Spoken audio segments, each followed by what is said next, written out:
Hi guys, this is Pokemon Academy here with our video, an introduction video on what are individual values. Individual values are one of two sets of hidden numbers in the Pokemon game that influence how strong that Pokemon will be. It's pretty important for competitive battling because you really want maximum individual values on each of your Pokemon, and that'll make sense in a little bit. Um, because it just makes your Pokemon inherently stronger, faster, take more hits than a different Pokemon. And so, if you had one Caterpie with really terrible IVs versus a different Caterpie with really good IVs, even if you hadn't trained any of them, the one with better IVs is going to win because it's going to be attacking first. It's going to be doing more damage, and you'll see that in a couple slides. So let's get into the tutorial. Individual values. A lot of people call them IVs because, yeah, individual value. Um, Individual values are invisible numbers that affect the base stats of Pokemon. It makes a Pokemon inherently stronger than another one of the same species because of these invisible numbers on each of the stats. Okay, that might be a little bit confusing, but you got to know that first, and it's really not that hard. It's pretty much just basic arithmetic, and I'll show you how. So what IVs are?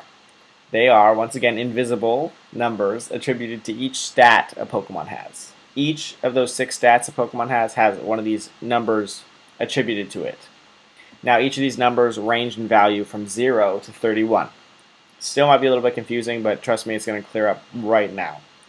Okay, so you have 6 stats: HP, attack, defense, special attack, special defense, and speed. For each of those stats, you can have a 0 to 31 IV attributed to each. So if you catch something, it could have like a 7 in HP, a 31 in attack, a 6 in defense, a 22 in special attack, and that will influence that that stat individually. Now they aren't correlated to one another, so when you catch it, they could be all over the place. And the higher it is, the stronger it is. So one more time, what IVs are: they're independent from one another, so they're not influenced, by each other. They cannot be changed or influenced once the Pokemon is generated. That's pretty important because you have to do a little work on the front end before you go and you get before the Pokemon's generated in order to capture it perfectly, which I'll talk about a little bit later, but is mostly for a different video because it's pretty difficult. And at level 100, each single IV point in a stat equates to that stat being 1 point higher than it would be otherwise. So 1 IV in HP makes that HP stat 1 point higher than it would be by the time it gets to level 100 than something that had 0 HP IVs, of the same Pokemon, of course, because different Pokemon have different base stats. The best way to show you what this really means is through an example. So I got this cool example thing going on. We have 3 Caterpies, all at level 100, and just for the sake of ease, pretend that they were all just leveled up to level 100 using rare candy. That way we can ignore the effects of effort values. If you don't know where that is, don't worry about it. It'll actually probably be clearer for you. So we just leveled these Caterpies up all the way to level 100 using rare candies. So let's say we have Caterpie A, and its IVs are zeros across the board. This is the stats it's going to have. 100% of the time, ignoring nature, ignoring any effort value. So if you just leveled it up with rare candy, a Caterpie stats, that's what it's going to be at due to the 0 IVs. Okay, let's say we did the same exact thing with Caterpie B. We just leveled it up all the way with rare candies. And these are the stats that it had inherently. Okay, so a couple similar numbers here. You're going to see how that affects this Caterpie. Let's just take a look at this HP and attack. Both of these guys have 0 IVs. Okay, so it makes sense that their stats are exactly the same. Even though the rest of the numbers are different, it doesn't matter. 0 IVs and HP means Caterpie A will have 200 HP at level 100, and 0 IVs in Caterpie B means Caterpie B will have 200 HP points. Similar goes for attack because they both still have 0 IVs. Now, you're going to see exactly what IVs do right here.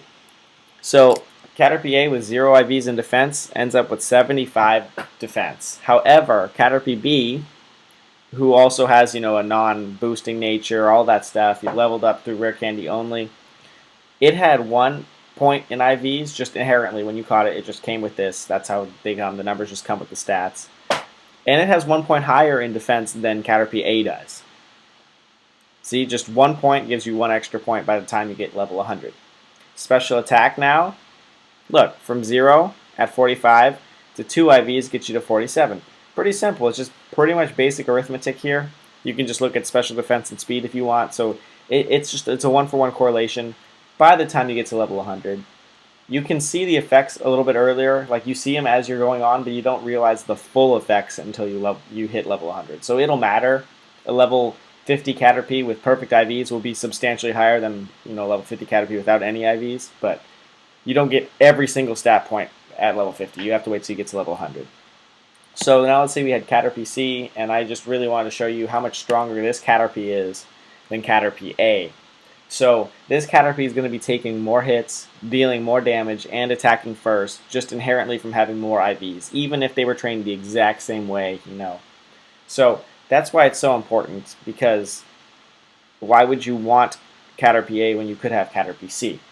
Now, granted, it's difficult to line up all those EVs like that, especially if you're just roaming around, goofing off, trying to just capture something in the wild. You're looking at like a 1 in 8 million chance, something like that.